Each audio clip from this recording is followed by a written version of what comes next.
Hello' WhatsApp guides আপোনালোকক মই এটা কথাই ক'ব বিচাৰিছোঁ যে বিশেষকৈ নামনি অসমত গোৱালপাৰা, চাউথ চালমাৰা, ধুবুৰী এই তিনিখন ডিষ্ট্ৰিক্টক লৈ একটা ভিডিঅ' বনাব বিচাৰিছোঁ যে আমাৰ এই তিনিখন ডিষ্ট্ৰিক্টক মিলি এখন MP বনাব মানুহ নাই নেকি?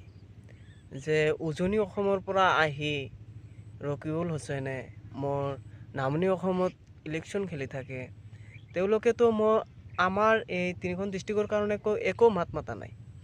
আৰু কিয় বা মাতিব? তেওঁৰ এটা কথাই আছে, লোকেল মুৰ্গীৰ সদায় দাম বেছি থাকে, ব্ৰইলাৰৰ দাম লোকেলতকৈ বেছি নহয়। আপোনালোকে এটা কথা গম পাব যে ব্ৰইলাৰ যিমানেই ওজন হয় না কিয়, তাত ভেজাল আছে।